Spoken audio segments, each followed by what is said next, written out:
8장에 있는 말씀입니다.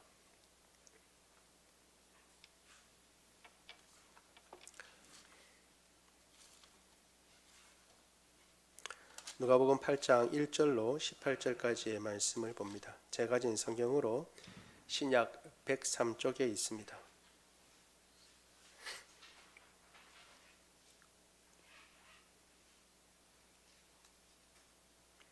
누가복음 8장 1절로 18절까지의 말씀을 교독합니다. 제가 먼저 8장 1절 읽습니다.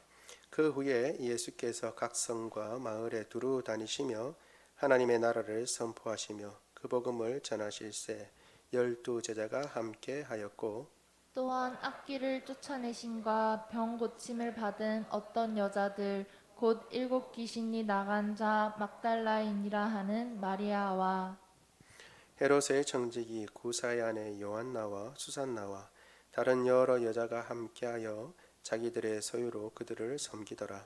각 동네 사람들이 예수께로 나와 큰 무리를 이루니 예수께서 비유로 말씀하시되 씨를 뿌리는 자가 그 씨를 뿌리러 나가서 뿌릴새 더러는 길가에 떨어짐에 밟히며 공중의 새들이 먹어버렸고 더러는 바위 위에 떨어짐에 싹이 났다가 습기가 없으므로 말랐고 더러는 가시떨기 속에 떨어짐에 가시가 함께 자라서 기운을 막았고 더러는 좋은 땅에 떨어짐에 나서 100배의 결실을 하였으니라. 이 말씀을 하시고 외치시되 들을 귀 있는 자는 들을지어다. 제자들이 이 비유의 뜻을 물으니 이르시되 하나님의 나라의 비밀을 아는 것이 너희에게는 허락되었으나 다른 사람에게는 비유로 하나니 이는 그들로 보아도 보지 못하고 들어도 깨닫지 못하게 하려 함이라. 이 비유는 이러하니라. 씨는 하나님의 말씀이요 길가에 있다는 것은 말씀을 들은 자니 이에 마귀가 가서 그들이 믿어 구원을 얻지 못하게 하려고 말씀을 그 마음에서 빼앗는 것이요. 바위 위에 있다는 것은 말씀을 들을 때에 기쁨으로 받으나 뿌리가 없어 잠깐 믿다가 시련을 당할 때에 배반하는 자요 가시떨기에 떨어졌다는 것은 말씀을 들은 자이나 지내는 중 이생의 염려와 재물과 향락의 기운이 막혀 온전히 결실하지 못하는 자요. 좋은 땅에 있다는 것은 착하고 좋은 마음으로 말씀을 듣고 지키어 인내로 결실하는 자니라. 누구든지 등불을 켜서 그릇으로 덮거나 평상 아래에 두지 아니하고 등경 위에 두나니 이는 들어가는 자들로 그 빛을 보게 하려 함이라. 숨은 것이 장차 드러나지 아니할 것이었고 감추인 것이 장차 나타나지 알려지고 나타나지 않을 것이 없느니라. 그러므로 너희가 어떻게 들을까 스스로 삼가라. 누구든지 있는 자는 받겠고 없는 자는 그 있는 줄로 아는 것까지도 빼앗기리라 하시니라. 아멘. 오늘 이 말씀을 가지고 씨 뿌리는 자의 비유, 이 비유를 중심으로 해서 우리가 몇 가지 살펴보려고 합니다. 오늘 말씀의 내용은 예수님께서 바리새인 시몬의 집에서 일어났던 일들, 우리가 지난 시간에 본 것처럼 이해할 수 없는 일들, 시몬이 예수님을 초청하고도 그렇게 일반적으로 행하는 그러한 상례에 해당하는 발을 씻을 물을 준다든가, 그리고 나와서 입을 맞추고 영접한다든가, 그리고 또 기름을 바른다든가 이런 상례적인 일들도 하지 아니하고 있었던 일들과, 그리고 오히려 예수님을 의심하고 정말 제가 선지자인가 라고 하는 그런 마음을 품고 있었다는 것하고, 또 한 가지는 이제 여인이 이와 같이 적대적인 바리새인의 집에 들어올 수 있었다는 것, 그리고 또 죄인인 것을 뻔히 알고 손가락질 받을 것이 뻔하고 심지어는 문전박대를 당하고 어려움을 겪을 수 있음에도 불구하고 예수님 앞에 와서 또 그 발을 입맞추고 눈물로 씻고 머리털로 닦은 것, 그리고 향유를 그 발에 부은 것을 우리가 같이 살펴보았습니다. 또 예수님은 또 그런 것 모든 걸 아시면서도 시몬의 박대를 아시면서도 가셔서 그 자리에 계셔서 결국은 마지막에는 여인을 공적으로 죄 사함을 받았다는 것을 선포하시고 공포하시고 심지어 이 시몬에게까지도 자신의 처지를 돌아볼 수 있는 기회를 주시고 그리고 그 마음을 살펴볼 수 있는 기회를 주셨다라는 것을 우리가 같이 살펴보았지요. 그래서 최종적으로 은혜를 많이 받으면 많이 받을수록 빚이 많이 탕감받은 사람일수록 더 사랑하고 탕감해준 그 사람을 더 사랑하고 더 아끼듯이 우리가 주님에 대해서 주님을 향하여서 동일한 마음을 가지고 나가야 한다는 것을 살펴보았고 더 큰 은혜, 더 큰 놀라운 사랑을 받았다고 할 때 우리의 삶의 자세, 믿음의 자세가 어떠해야겠는가라는 것을 시간에 살펴보았습니다. 그 외에도 예수님께서는 여러 곳을 다니시면서 복음을 증거하셨는데 다니시면서 복음을 증거하실 때 당연히 제자들도 함께하였죠. 그런데 제자들만 함께한 것이 아니라 오늘 본문에 보니까 여인들도 함께하였다라고 하는 것을 이야기를 해주고 있습니다. 그래서 우리가 먼저 첫 번째 우리가 살펴볼 것은 한번 띄워주세요. 첫 번째 같이 읽어보겠습니다. 시작. 은혜를 받고 섬기는 여인들에 대해서 같이 보려고 합니다. 이 여인들이 눈에 띄는 이유는 사실은 이 당시에는 여자들을 주로 중심에 두지 않았다라고 하는 것을 우리가 생각해 봐야 합니다. 먼저 예수님께서는 하나님 나라를 선포하시고 제자들과 함께 하셨죠. 1절입니다. 우리 1절 같이 읽어보겠습니다. 시작.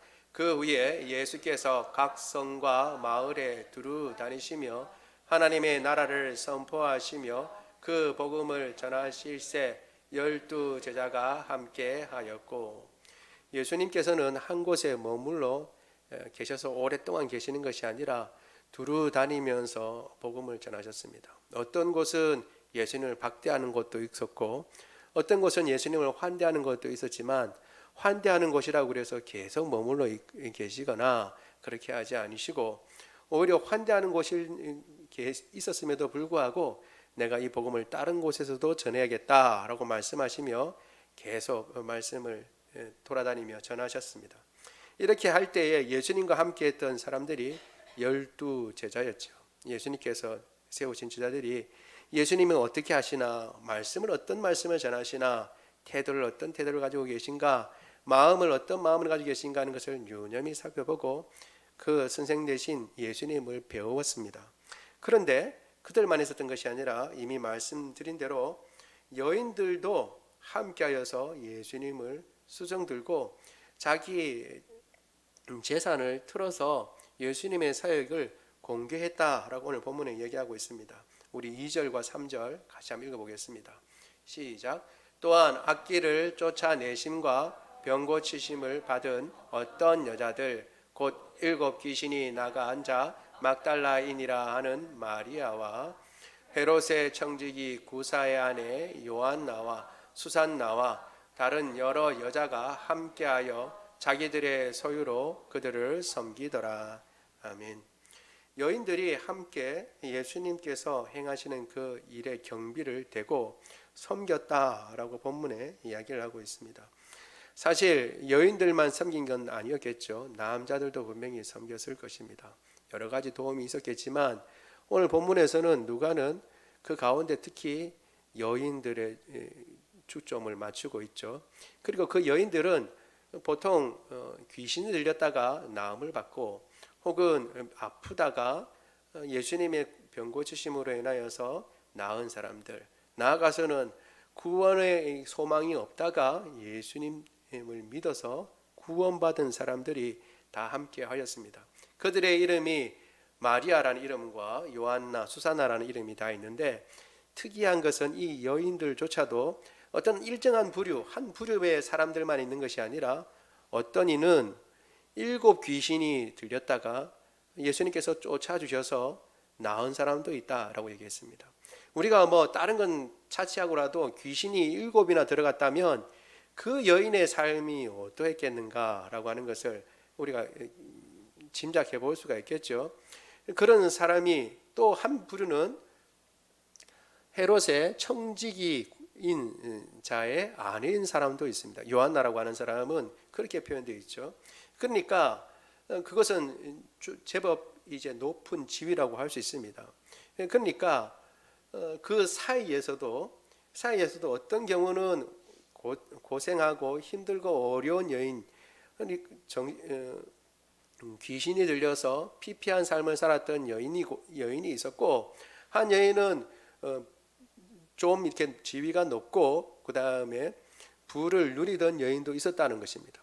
같이 한꺼번에 모여서 예수님의 사역에 같이 동참을 했는데, 너는 예전에 귀신 들렸으니까, 그리고 너는 천하니까 같이 못한다 라고 하지 않았다는 거예요. 그런 거 전혀 상관없이 오직 한 가지 공통점이 이들에게 있는데, 그게 뭐냐 하면 예수님 때문에 은혜를 입고 구원을 받고 병고침을 받고 귀신이 쫓겨나간 예수님 때문에 은혜를 입었다라는 것, 그 한 가지만 공통점이 있습니다. 그리고 그 한 가지 때문에 그들의 이전의 지위가 어땠든지, 나이가 어떻든지, 학식이 어떻든지 상관없이 함께 모여 예수님의 그 사역을 한 마음으로 돕고 섬겼다라고 오늘 본문에 이야기를 하고 있습니다. 우리 지난 시간에 살펴본 것처럼 그 마리아도 예수님한테서 구원을 받고 난 뒤에 감사해서 향유를 붓고 예수님의 발을 씻기고, 그리고 발에다가 향유를 부었잖아요. 더 사랑하는 모습을 보인 것입니다. 구체적으로 그 사역에 돕는 것이죠. 돕고 힘을 합쳤습니다. 은혜를 받은 사람의 행동이 어떻게 나타나느냐? 예수님을 사랑하고 예수님이 하시는 그 일에 물심양면으로 같이 힘을 합치고 돕는 것으로 나타난다고 오늘 본문에 이야기를 해주고 있습니다. 그런데 이미 말씀드린 대로 이게 조금 우리가 생각해 볼 수 있는 것은, 이 여인들이 사실은 여자라는 부분에서 우리가 생각해 볼 필요가 있습니다. 왜냐하면 그 당시에는 여인과 어린아이들은 사람의 수를 셀 때에 수에 넣지 않았습니다. 사람의 수를 넣지 않았다면 연약한 존재로 봤다는 것이죠. 죄송하지만 사람 구실하는 사람으로 보지 않았다는 겁니다. 그러니까 그들이 하는 일은, 여자들이 하는 일은 크게 대수롭지 않다라고 여겼던 것입니다. 실제로 대수롭지 않은 일이 아니라 아이를 낳고 가정을 이루는데 큰 일을 하는데도 불구하고 그 숫자에 넣지 않는다는 것은 뭐냐면 그만큼 하찮게 낮게 여겼다라는 것을 이야기를 해주고 있는 것이죠. 그러니까 여인들도 쉽게 이렇게 생각할 수 있습니다. 내가 주님의 은혜를 입어서 참으로 구원을 받고 고침도 받았는데 내가 뭔가 할 일이 뭐가 있는가라고 생각했다가, 내가 무슨 일을 하겠냐, 내가 여잔데 내가 무슨 일을 하겠냐라고 생각할 수 있습니다. 그리고 7 귀신이 들렸다가 나온 마리아 같은 경우도 내가 그렇게 정신없이 살았는데 내가 이제 조금 나아졌다고 무슨 일을 할 수 있는가라고 생각할 수 있는데, 그렇게 하지 아니하고 자신들이 가지고 있는 것 혹은 자신들이 할 수 있는 최선을 다하여 예수님을 섬겼다라고 하는 것을 본문에서 기록하고 있다는 것이 중요한 것입니다. 그 말은 뭐냐 하면, 이 여인들이 섬긴 것이 실제로 작은 일이 아니고 큰 일이다라는 것을 누가는 이제 설명해 주고 있는 것이고, 나아가서 실제로 그 여인들이 얼마나 잘 공개해서 예수님의 사역에 큰 밑받침이 됐는가는 잘 모른다 할지라도, 적어도 누가의 눈을 통해서 하나님께서 말씀하시는 것, 누가의 손을 통해서 하나님이 보시는 그 시각에 의하면 이 여인들의 섬김이 결코 작지 않다라고 하는 것을 보여주고 있는 것입니다. 이들이 얼마나 많이 섬겼는지 우리는 몰라요. 그래서 실제로 크게 섬겨서 누가가 썼을 수도 있고, 그렇지 않다 하더라도, 아니면 십시일반 자기들 가질 수 있는, 할 수 있는 최대한을 섬겼겠지요. 그런데 그렇다 하더라도 사람의 숫자에 넣지 않으니까 그냥 여인들이 한 것 그거 뭐 큰 대수겠냐고 넘어갈 수도 있지만, 누가를 통해서 하나님께서는 어떻게 해요? 그 여인들이 한 일을 결코 가볍게 생각하시지 않고 그 사역을 구체적으로 도왔다라고 말씀하고 있다는 것입니다. 따라서 하나님 나라에서 우리 모두가 어떤 사람은 지체가 높은 사람일 수도 있고 학식이 뛰어난 사람일 수도 있고 재산이 많은 사람들일 수 있고 뭐 이렇게 저렇게 다 다를 수가 있고 나이가 많고 적고 여러 가지 있을 수 있지만 하나님께 은혜를 받고 예수님을 통하여 구원을 받은 사람이라고 한다면 있는 위치에서 최선을 다하여 섬길 때에 그 섬기는 것을 주님께서는 보시고 기억하고 계신다는 것입니다. 그리고 그 일이 내가 생각하기에 혹은 세상의 입장에서 볼 때 에게 저 여인들이 뭘 한다고 라고 생각할지 모르지만 하나님은 결코 그것을 작은 일로 생각하지 아니하시고 그것을 큰 일로 생각하시며 하나님의 예수 그리스도의 복음 전파에 크게 기여했다라고 생각하고 기록한 것처럼 하나님의 아름다운 나라를 위해서 조그마한 손 모아서 하나님 앞에 기도하고 그리고 주님께서 주신 그 가운데 헌금하고 또 주님께서 주신 시간 가운데 시간을 내어서 돕고 그리고 살피고 서로를 세워주고 그리고 애쓰고 노력한 것 주님께서 기억하시고 그것을 주님께서 작다고 하지 아니하시고 그리고 그것을 반드시 그 일에 대해서 상을 주신다는 것을 우리가 기억해야 할 줄로 믿습니다. 여인들이 행한 일을 이와 같이 기록하고 있는 것입니다. 제가 이제 대학교에 다닐 때에 이제 공대를 다녔기 때문에 전에도 말씀드렸듯이 이거 뭐 공돌이라 나오면 공돌이라는 얘기를 많이 들으니까 혹은 교양이라도 좀 있을까 싶어서 여러 가지 과목을 들었는데 그 중에 한 가지가 여성학이라는 것을 들었습니다.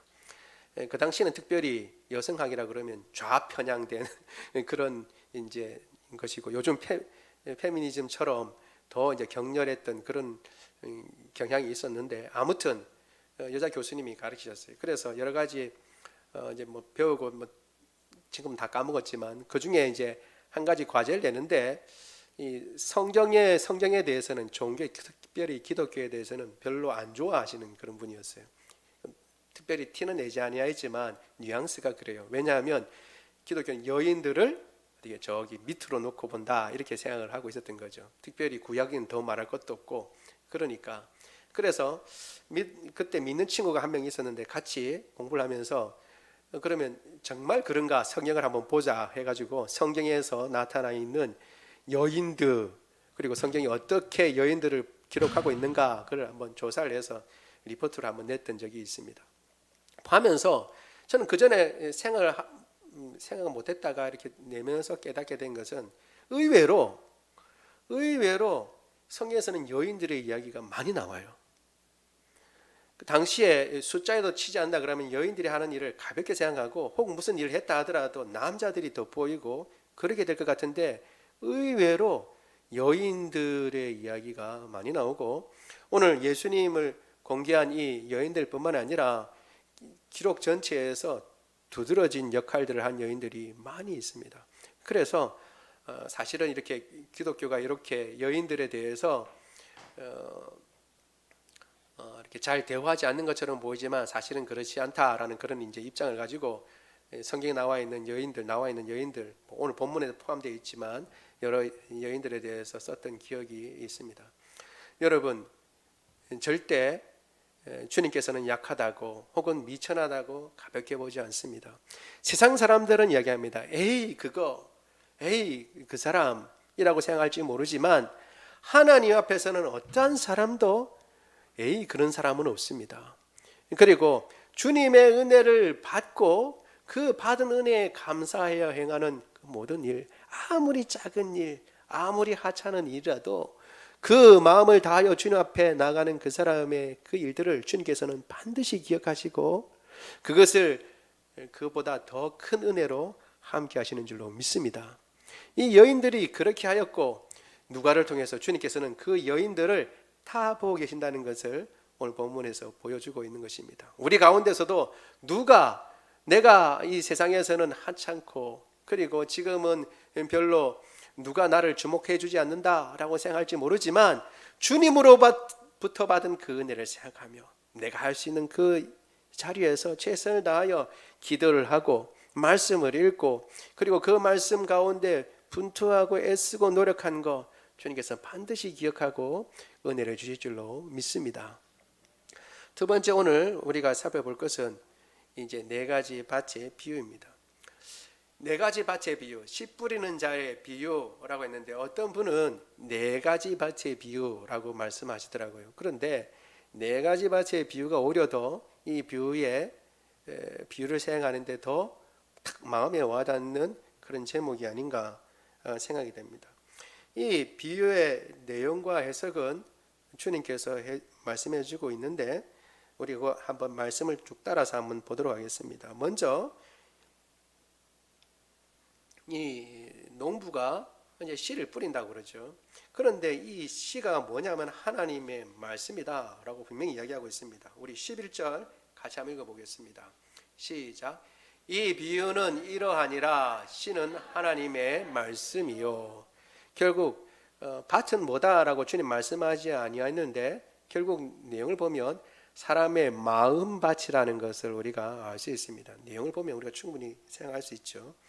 그리고 그 밭은 네 종류의 밭이 나오는데 첫 번째 밭은 길가라고 하는 밭이라고 할 수 있을지 모르지만 씨가 뿌려진 땅에 대해서 얘기하고 있습니다. 우리 5절과 12절을 같이 한번 읽어보겠습니다. 시작. 씨를 뿌리는 자가 그 씨를 뿌리러 나가서 뿌릴새 더러는 길가에 떨어짐에 밟히며 공중의 새들이 먹어버렸고. 이것을 예수님이 설명해 주신 겁니다. 시작. 길가에 있다는 것은 말씀을 들은 자니 이에 마귀가 가서 그들이 믿어 구원을 얻지 못하게 하려고 말씀을 그 마음에서 빼앗는 것이요. 아멘. 첫 번째 밭은 길가라고 얘기하는데 밭이라고 할 수 없죠. 밭 옆에 있는 거니까 엄격히 이야기하면. 아무튼 거기에도 씨가 뿌려졌어요. 문제는 씨가 뿌려졌다는 것이고, 그리고 여기에 대해서 예수님은 분명히 얘기하고 있습니다. 말씀을 들었다라고 말씀해 주고 있습니다. 길가라고 해서 말씀이 안 떨어진 게 아니고 말씀이 뿌려졌다라고 얘기했어요. 그리고 이 씨는 하나님의 말씀이라고 그랬으니까 사실 하나님의 말씀에 능력이 없는 것은 아닌 겁니다. 전체 비유를 통해서 보면 핵심은 뭐냐 하면 하나님의 말씀에 능력이 없어서 열매를 맺지 못하는 것은 없어요. 오직 여기에 관건이 되는 것은 밭이 어떤 밭인가, 거기에 관건이 있는 것이죠. 첫 번째 길가라고 나와 있는 이 곳은 딱딱하고 사람들이 밟아버려요. 그래서 뿌리를 내리지 못하고 있다가 새들이 와서 먹어버렸습니다. 그런데 이 새들을 예수님께서 말씀하시기를 마귀가 와서 그 말씀을 가져갔다고 그랬습니다. 왜냐하면 그들은 마귀가 와서 이렇게 가져가도록 아무런 조치를 취하지 않습니다. 사실은 뿌려지면 흙을 덮어야 되잖아요. 그리고 그것 혹은 그렇지 않다 하더라도 뿌리를 내릴 수 있도록 이렇게 부드러운 것이 돼야 되는데 그것이 아니라 딱딱한 곳, 이미 많이 닫아져서 딱딱한 곳이 되어서 그곳에서는 도저히 뿌리를 내릴 수가 없습니다. 그래서 그것을 보고 구원을 얻지 못하도록 이야기를 하고 있죠. 믿어 구원을 얻지 못하도록 말씀을 그 마음에서 빼앗습니다. 결국 이 사람의 마음에는 무엇이 있냐면 말씀은 뿌려졌지만 말씀이 없어요. 말씀이 뿌려졌는데도 말씀이 없어요. 왜? 말씀이 채 갔기 때문에. 사탄이 말씀을 다 가져가서 말씀이 없습니다. 그래서 말씀으로 말미암는 열매를 맺을 수가 없어요. 왜? 씨가 없으니까. 이미 다 새가 와서 먹어버렸습니다. 많이 듣는 것 같고 많이 아는 것 같은데 마음 자리에 말씀이 자리 잡지 못합니다. 말씀이 그 안에 자리 잡을 겨를이 없어요. 왜? 사탄 마귀가 다 가지고 가니까. 여러 가지로 다 가져갑니다. 문제는 뭐냐면 이미 말씀드린 것처럼 말씀을 안 들었냐? 아니에요. 말씀을 들었어요. 씨가 거기에 뿌려졌다고요. 길가에도 씨는 떨어졌어요. 그런데 뿌리를 내리지 못하고 말씀이 없어져 버렸어요. 사탄 마귀가 가져갑니다. 마귀의 행사를 우리가 그냥 내버려 두면 안 됩니다. 악한 생각들, 마귀의 역사들을 우리가 들어올 때마다 뿌리쳐야 합니다. 사탄 마귀 물러가라고 해야 됩니다. 그것을 놔두면 그것은 우리 마음에 자리 잡아서 말씀을 가져갑니다. 그래서 실제로 많이 들은 것 같은데, 여러분 그런 경우 있지 않아요? 오랜 신앙생활 가운데 뭐 많이 들은 것 같아요. 주일날 나와서 그냥 말씀은 들었으니까 많이 들은 것 같은데, 정작 그래 들은 말씀을 한번 이야기해 보라 그러면 뭐 말할 게 없어요. 내가 그래 많이 들었는데 뭘 들었지라고 상대방에게 이야기하려고 그러면, 너 주일날 그렇게 많이 들었는데 그 말씀을 나한테도 한번 이야기해 다오 그러면 잘 이야기해 줄 게 없습니다. 우리가 그것을 심각하게 생각해야 합니다. 물론 콩나물이 자라는 것처럼 물이 다 빠져나간 것 같지만 자라는 건 있어요. 우리가 잘 모르지만 다 빠져나갔잖아요. 그렇죠? 콩나물도 다 빠져나갔지만 자라잖아요. 그렇지만 그건 이제 하나님의 은혜고 우리가 한번 생각해 봐야 합니다. 정말 말씀을 마음에 잘 간직하는가, 그리고 마음에 간직하기 위해서 우리가 얼마나 애쓰고 노력하는가 하는 것을 생각해야 합니다. 왜냐하면 마귀는 항상 그 말씀을 뺏으려고 합니다. 깨닫기도 전에 구원을 얻는 말씀인 줄 알고 그 말씀이 자라지 못하도록 하려고, 뿌리를 내리지 못하도록 합니다. 그래서 말씀을 가져갑니다. 앗아갑니다. 말씀을 묵상할 시간을 없애버립니다. 말씀을 읽을 시간도 없애버려요. 분주하게 하고 바쁘게 합니다. 혹은 시간이 많다 하더라도 그 마음이 말씀에 가까이 가지 못하도록 합니다. 그래서 어떻게 해요? 말씀을 잊어버리죠. 간직하지 못합니다. 결국은 뭐냐? 아무런 열매를 맺지 못합니다. 우리가 유념해야 합니다.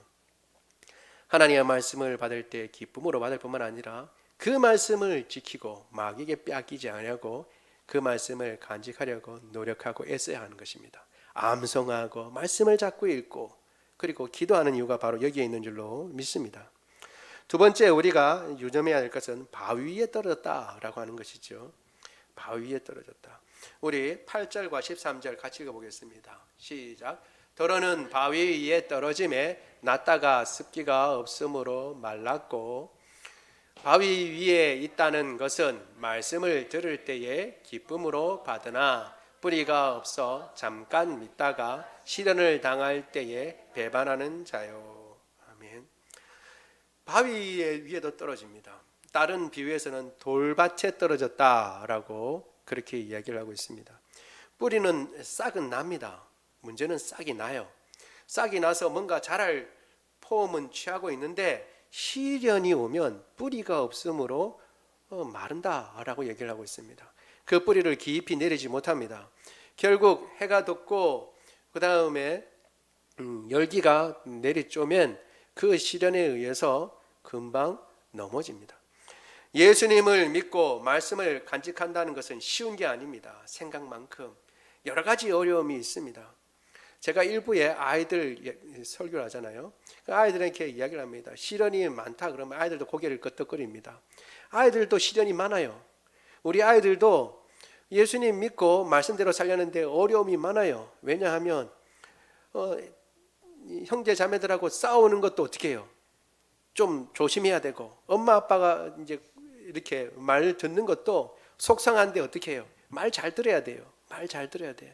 아이들도 나름대로 고민이 많아요. 하물며 어른들은 더 말할 것도 없죠. 우리가 말씀을 가지고 그 말씀에 뿌리를 내려고 하는데 쉽게 되지 않습니다. 말씀에 뿌리를 내리는 게 쉽지 않아요. 그건 그 말씀이 어려워서 그렇거나 혹은 말씀이 잘못돼서 그런 것이 아니에요. 다가오는 역경과 시련이 있습니다. 그 시련을 이겨내야 하는 것입니다. 그런데 이 세상에 말씀을 받고 그 말씀대로 살려니까 쉽지 않은 거예요. 그러니까 타협을 하게 되고, 심지어는 어떻게 해요? 아이고, 내가 이렇게 살아서 뭐하냐? 다른 사람들도 꼭 굳이 이렇게 안 해도 잘 사는데 내가 굳이 이 말씀 붙잡고 이렇게 힘들고 어렵게 살 필요가 뭐가 있냐라는 생각이 드는 것입니다. 그럼 어떻게 해요? 그냥 말씀은 들은 대로 말씀 듣고 그냥 따라가는 건 세상 따라가자 이렇게 타협을 하게 되는 거죠. 그러면 어떻게 해요? 말씀으로 말미암는 그 열매는 없습니다. 뿌리가 없어 믿다가 시련이 오면 자빠집니다. 핵심적인 것은 뿌리가 났다는 것이 싹이 났다는 것이 중요한 것이 아니라 열매를 맺지 못했다는 것이 중요한 것입니다.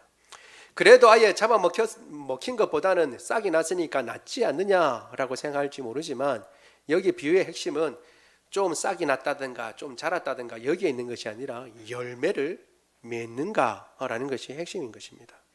그런 의미에서 보면 세 번째 가시 떨기도 마찬가지죠. 가시 떨기도 마찬가지입니다. 우리 8절과 15절 같이 한번 읽어보겠습니다. 시작. 더러는 가시 떨기 속에 떨어짐에 가시가 깨 자라서 기운을 막았고, 가시 떨기에 떨어졌다는 것은 말씀을 들은 자이나 지내는 중 이생의 염려와 재물과 향락의 기운이 막혀 온전히 결실치 못하는 자요. 아멘. 가시 떨기에 떨어진 것은 조금 더 상황이 좋은 것처럼 보입니다. 왜냐하면 자라니까. 그냥 싹도 나고 자라기도 합니다. 그런데 자기만 자라는 것이 아니라 옆에 가시도 같이 자라요.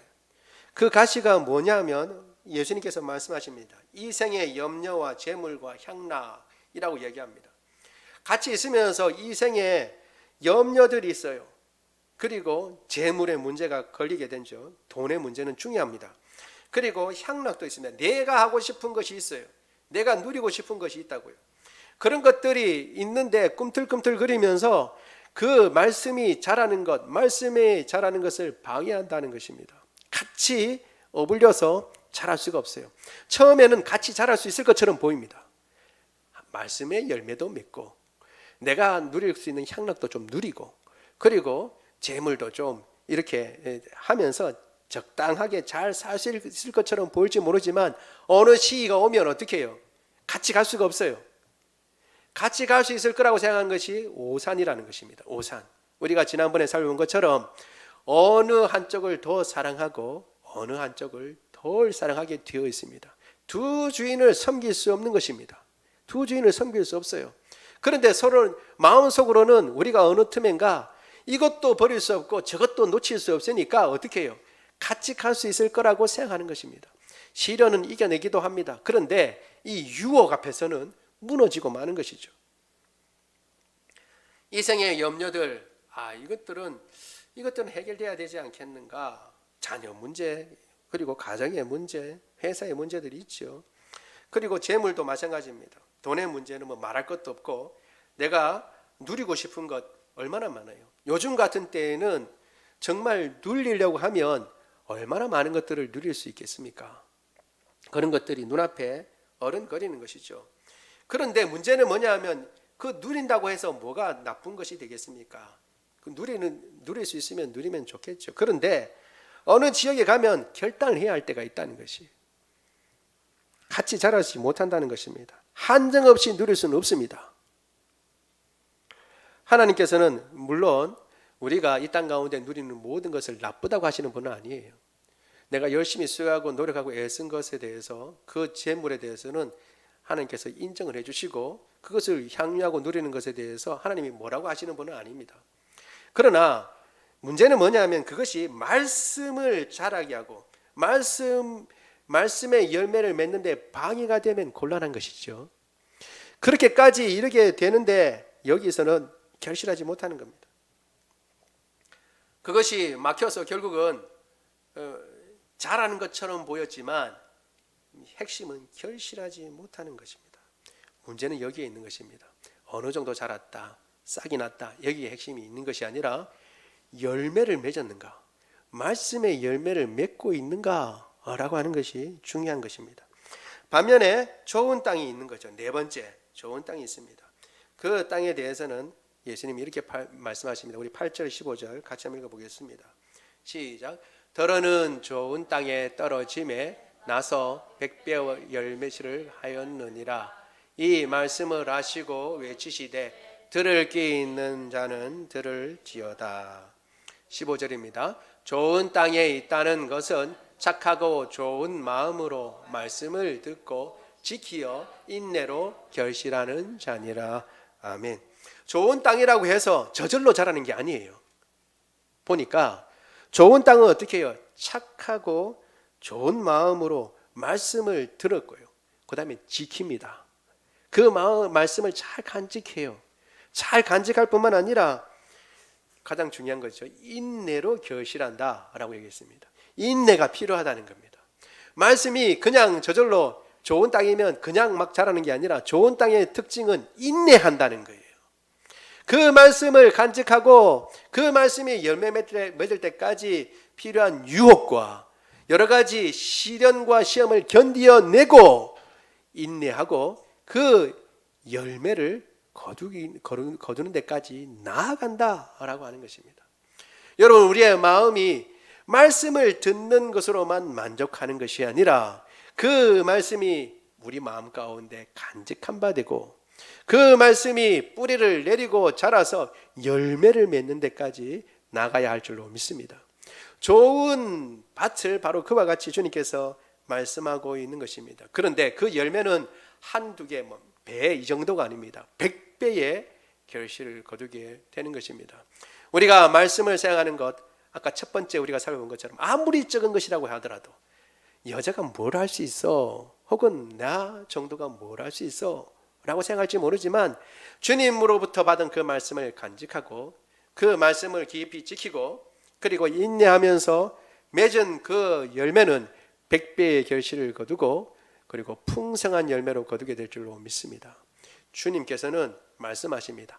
착하고 충성된 종아, 내가 작은 일에 충성하였음에 주인의 즐거움에 참여해라. 주님께서는 작은 일이라도 착하고 충성된 종이라고 동일하게 주님께서는 말씀해 주시고 내가 가진 역량 가운데 최선을 다한 것을 주님께서는 인정해 주십니다. 그것을 생각하고 우리의 말씀을 받은 말씀 그대로 흘러버리는 것이 아니라 말씀을 잘 간직하고 이 말씀으로 말미암는 아름다운 열매가 우리의 삶 가운데 풍성해지기를 원합니다.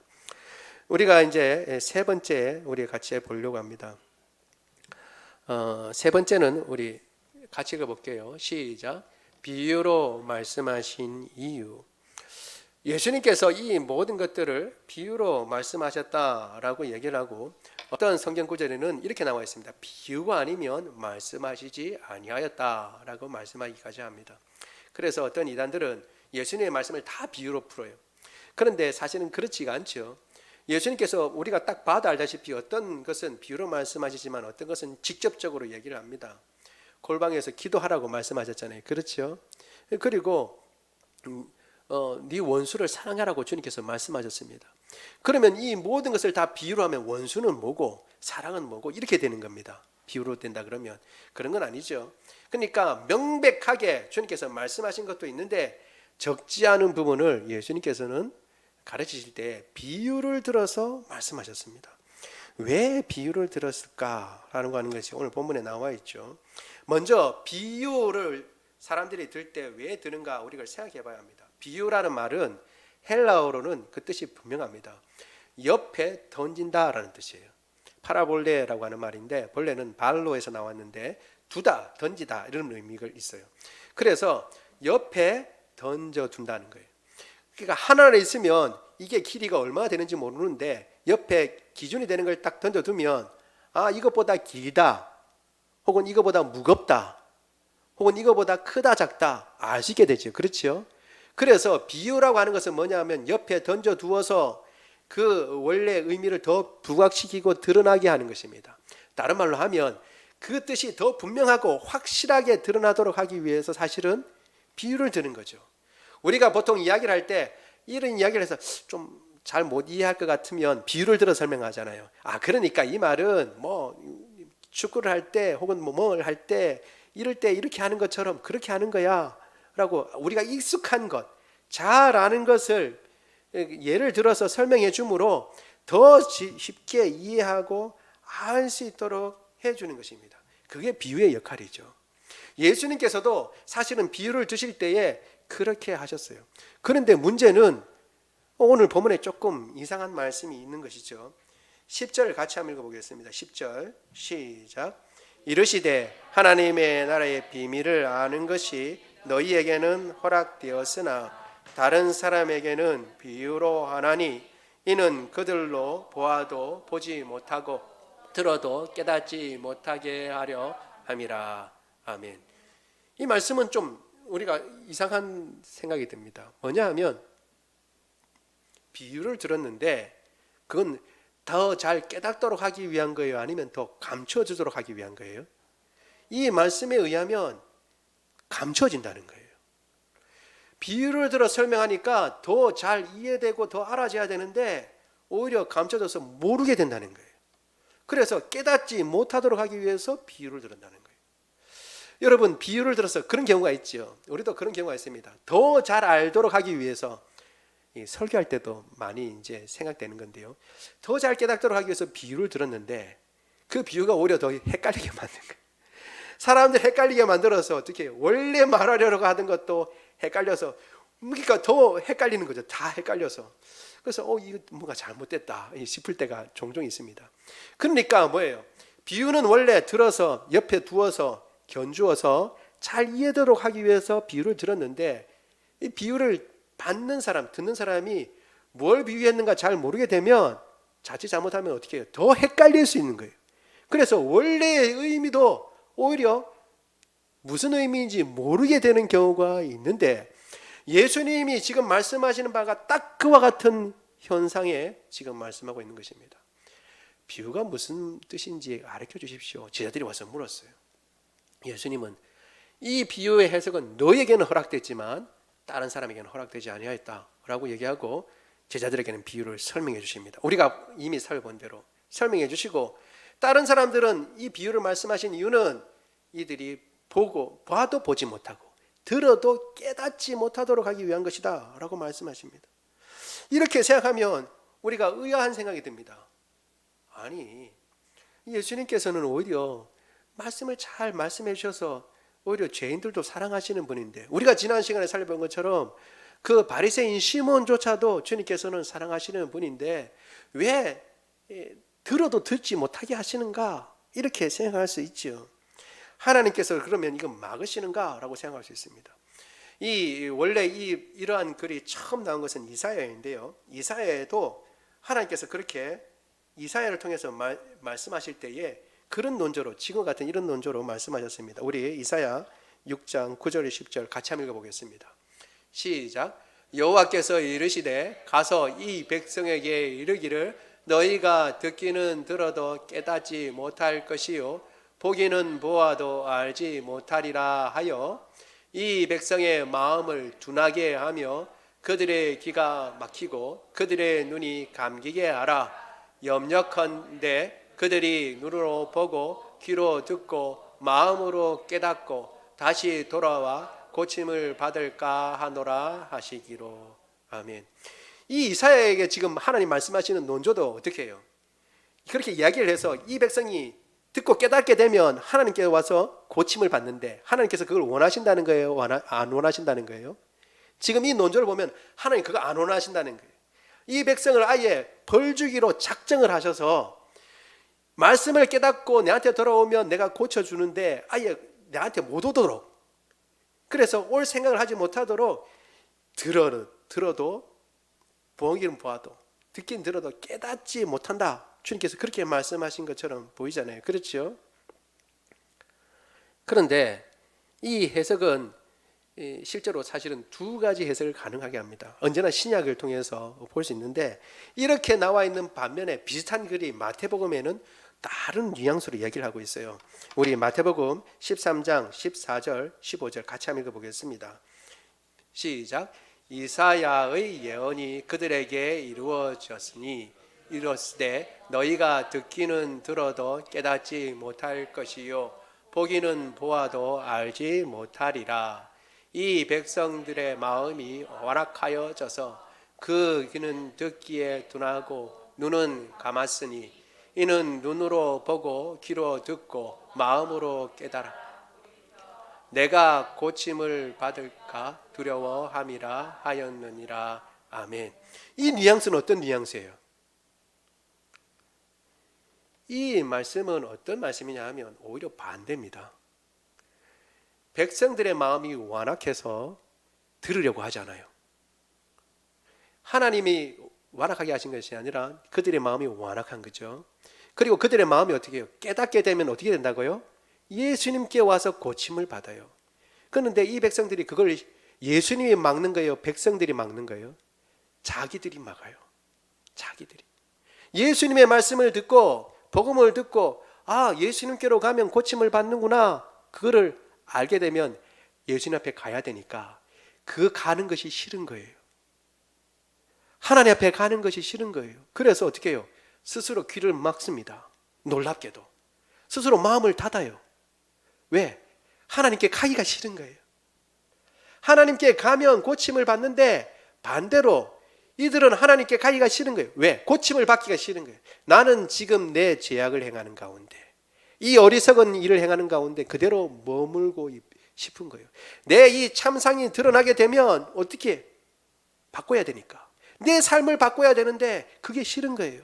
그래서 주님 앞에 가면 고침을 받는데 그게 싫은 거예요. 그래서 아예 막아버리는 거예요. 스스로 하나님의 말씀은 듣기 싫다. 이런 같은 내용이 동일한, 사실은 이 비슷한 구절이 참 많이 있는데 사도행전도 우리 같이 한번 볼까요? 사도행전 같이 보도록 하겠습니다. 28장 26절 27절 시작. 일러스되 이 백성에게 가서 말하기를 너희가 듣기는 들어도 도무지 깨닫지 못하며 보기는 보아도 도무지 알지 못하는도다. 이 백성의 마음이 우둔하여져서 그 귀로는 둔하게 듣고 그 눈은 감았으니 이는 눈으로 보고 귀로 듣고 마음으로 깨달아 돌아오면 내가 고쳐줄까 함이라 하였으니. 아멘. 그러니까 자기 눈을 감았어요. 그럼 왜요? 돌아오면 어떻게 된다고요? 하나님이 고쳐주시니까. 그 고쳐주시는 것이 싫은 거예요? 좋은 거예요? 싫은 거예요. 그래서 눈을 감아버리고 귀를 닫아버리고 마음도 둔하게 되는 거예요. 그러니까 사실 하나님께서 말씀을 하셨지만 그 말씀의 뜻이 무엇이냐면 백성들이 하나님 앞에 돌아오지 않는 거예요. 백성들이 그 마음을 닫아버리고 그 눈을 감아버리고 그 귀를 닫아서 하나님께 돌아오지 않는 거예요. 왜? 돌아가면 내가 행하던 악, 내가 즐기던 모든 것들을 내려놓고 고침을 받으니까 그 고침을 받는 것이 싫은 거예요.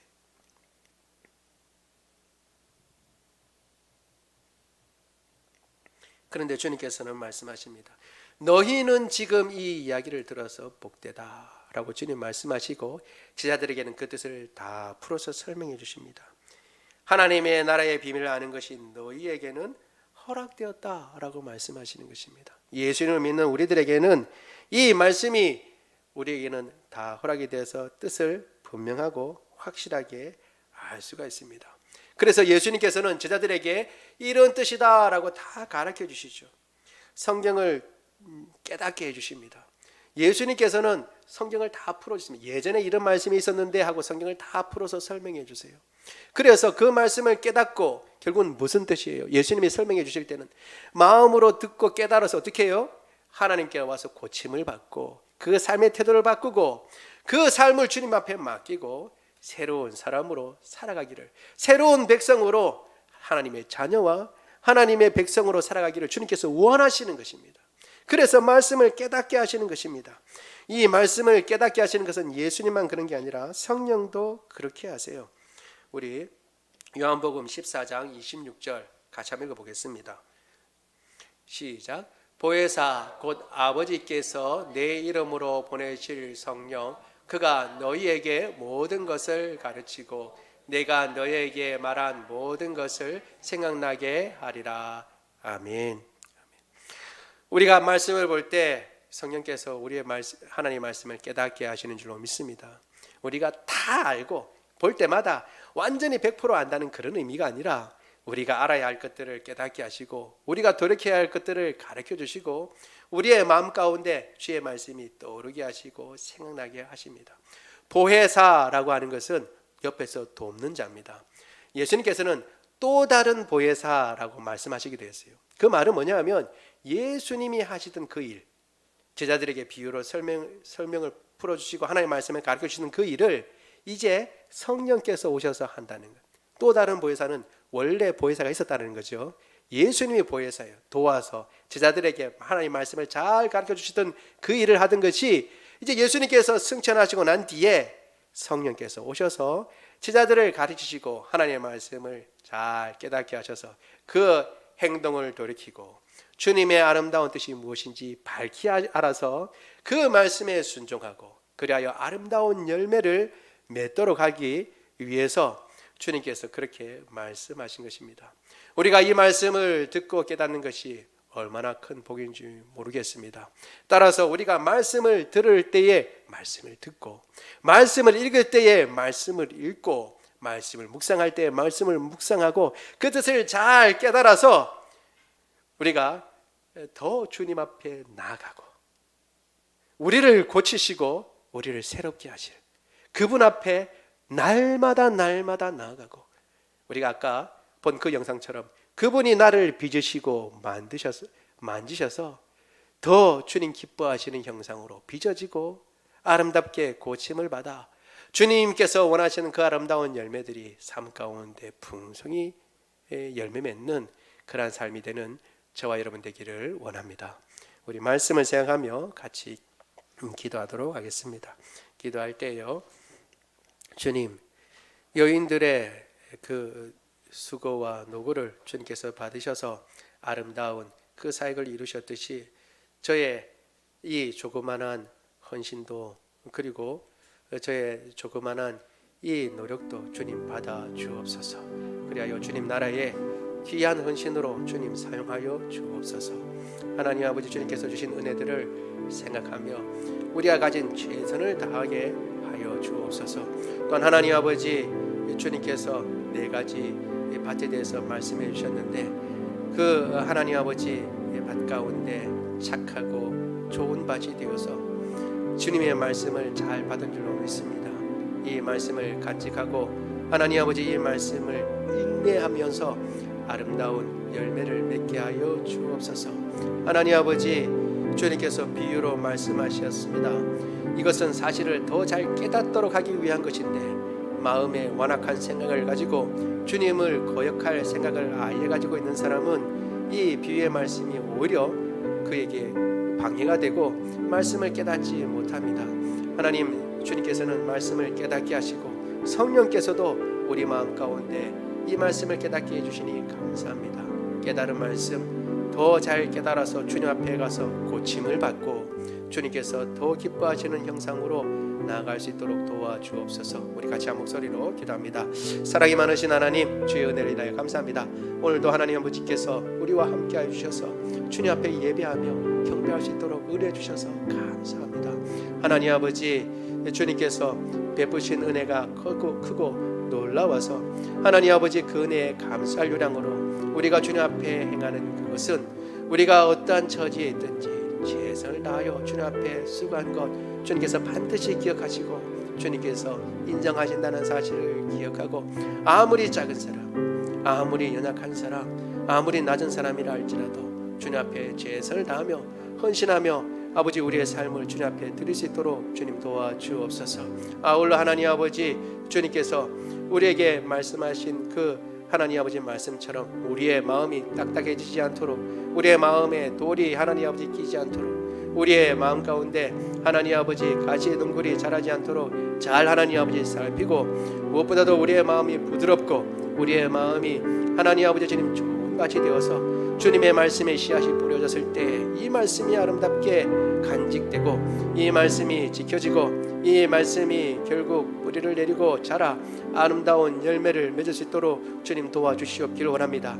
그리하여 우리의 삶 가운데 믿음의 여정 가운데 주님께서 기뻐하시는 아름다운 열매들이 풍성해질 수 있도록 주님 도와주옵소서. 아울러 하나님 아버지, 주님께서 우리에게 말씀을 깨닫게 해주시니 감사합니다. 말씀이 깨달아지는 것이 얼마나 큰 복인지, 주님께서 우리에게 말씀을 깨닫는 지혜를 주신 것이 얼마나 감사한 일인지 늘 하나님 아버지 생각하게 하시고, 깨닫게 하시는 것은 고침을 받고 깨닫게 하시는 것은 주님 앞에 더 나가게 하기 위한 것임을 깨닫고 하나님 아버지 주님 앞에 더 나가며 우리의 잘못된 것들을 고치고 우리가 하나님 아버지 행하던 악한 행습들을 다 뿌리시고 주님 앞에 아름다운 열매를 하나님 아버지 풍성하게 맺히는 그러한 삶이 될 수 있도록 우리 모두를 붙잡아 주옵소서.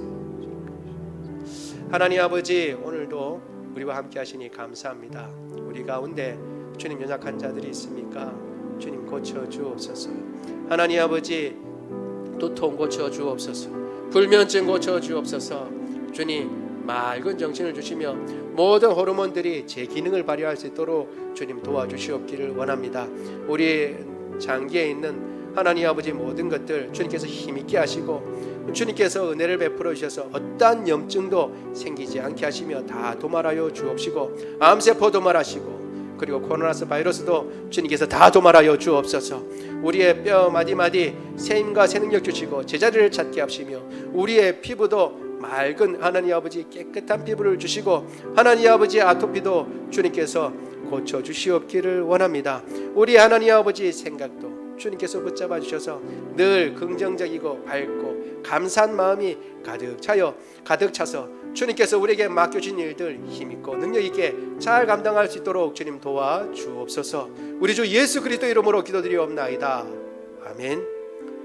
다 같이 나셔서 찬양합니다.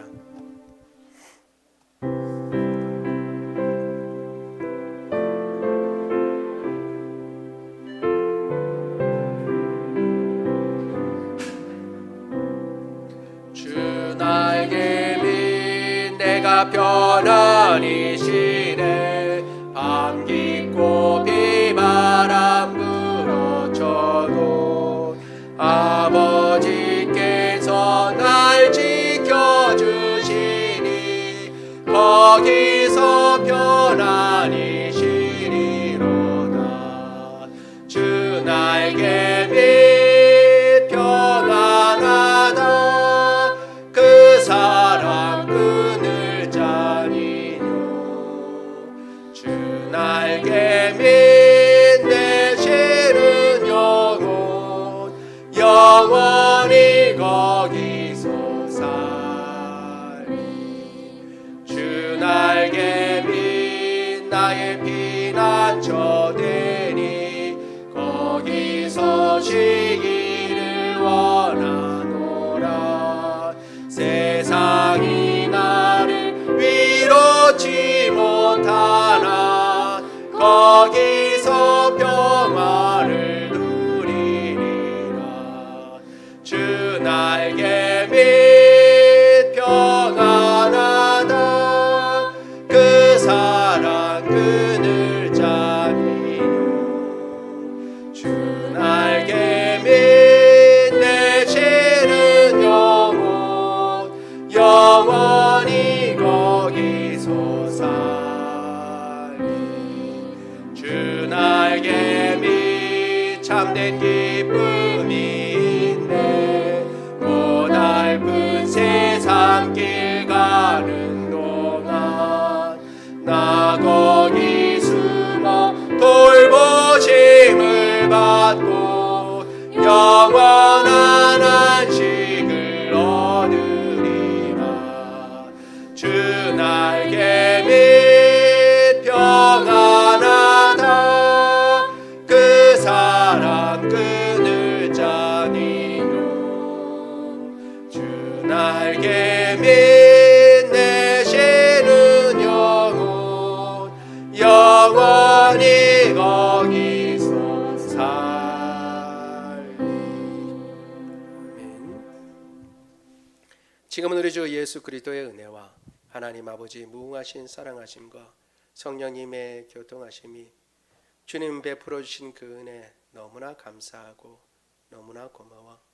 내가 있는 이 자리 나의 가진 모든 것을 가지고 주님을 섬기며 주의 아름다운 일들에 최선을 다하여 하나님 아버지 돕고 또한 나의 마음밭이 항상 착하고 좋은 밭이 되어 주님의 말씀을 간직하고 그 말씀을 인내하여 아름다운 열매를 맺되 주님께서 깨닫게 해주신 그 말씀 가지고 주님 앞에 나가서서 더 고침을 받고 더 주님을 사랑하며 주의 뜻에 순종함으로 아름다운 열매, 100배의 열매, 주님 기뻐하시는 감사의 열매를 맺겠다고 다짐하는 주의 모든 백성들 머리 위에 지금으로부터 영원토록 함께 하시기를 간절히 축원하옵나이다.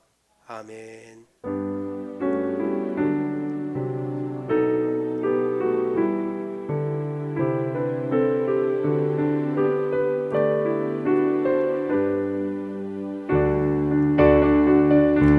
살아계신 주 나의 참된 소망 걱정 근심 전혀 없네 사랑의 주내 갈 길 인도하니 내 모든 삶의 기쁨